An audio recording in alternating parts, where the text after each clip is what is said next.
Plato was an ancient Greek philosopher who wrote play-like dialogues, often using his late teacher, Socrates, as his mouthpiece. Plato's book, The Republic, is a dialogue about justice. It contains the Allegory of the Cave, a fanciful story that illustrates some of Plato's ideas about education and the distinction between appearance and reality. This video introduces the allegory and explains its meaning. In Republic Book 7, Socrates is talking with Plato's brother, Glaucon.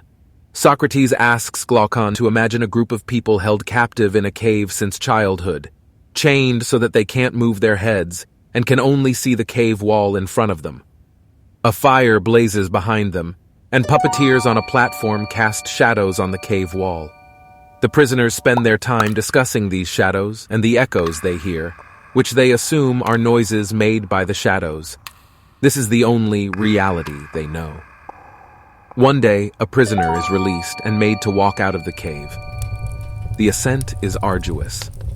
The light from the fire and then from the mouth of the cave hurts his eyes. It intensifies until he steps outside into the blinding sunlight. As his eyes adjust, the freed prisoner is gradually able to see the things around him, only shadows at first, then ordinary objects such as trees and rocks. The last thing he's able to see clearly is the sun, because it's the brightest. Now that the freed prisoner is outside, he wouldn't return to captivity in the cave for anything. But he pities those still trapped there, so he decides to help them escape. Unfortunately, this story doesn't have a happy ending. When he returns to the cave, the prisoners find his testimony unbelievable. Worse, his eyes aren't used to the darkness, so he can't see the shadows as well as he could before. In time, his eyes would adjust, and he'd understand the shadows better than any of the prisoners, since he'd seen the real things that cause the shadows. Still, in the prisoner's eyes, he's a fool. If he tried to release them, they'd kill him for his effort. Socrates tells Glaucon that the prisoners are like us. Most of us are ignorant. The journey out of the cave represents our journey from ignorance toward knowledge of what's most real. The words most real might sound strange. We usually think that things are either real or unreal. But for Plato, some things are more real than others. Plato thinks that two kinds of things exist: changing things we perceive with our senses, that is, physical objects, and unchanging forms we only see intellectually. Physical objects are imperfect imitations of the forms, like shadows. They derive their existence from the forms, and so the forms, for Plato, are more real than the objects. To take a concrete example, horses are real, but the form of the horse, which we can think of as an ideal horse, is more real than any individual horse can be, since all horses derive their being from participation in it. There's also a hierarchy among the forms. The greatest form, the form of the good, the sun in the allegory, is the ultimate source of all that exists. We can almost think of the form of the good as God, except that it isn't a person.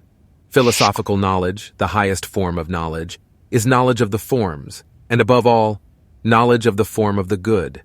The allegory tells us that education of the most noble sort, philosophical education, is a painful process for the few who can achieve it, at least in its early stages. For most people, philosophical knowledge will be out of reach. The masses don't know their own ignorance and resent those who try to enlighten them. Undoubtedly, when Plato made Socrates say that some prisoners would even want to kill the freed companion trying to liberate them, he had in mind Socrates himself. Socrates was famous in the Greek city-state of Athens for asking supposedly knowledgeable citizens hard questions about things like knowledge and holiness. These interrogations often exposed his interlocutors as being less knowledgeable than they claimed to be and made Socrates some enemies.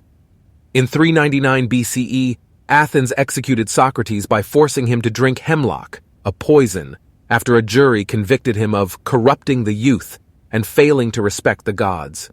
Socrates insisted on his innocence, but accepted his fate. Athens was a democracy at the time of Socrates' execution, and Plato thought that this tragic episode highlights the problem with democracy.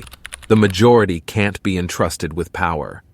Plato thought political power should instead be concentrated in the hands of an elite like Socrates, and of course, himself, who were capable of philosophical knowledge. But this would only work in a city prepared for that kind of leadership.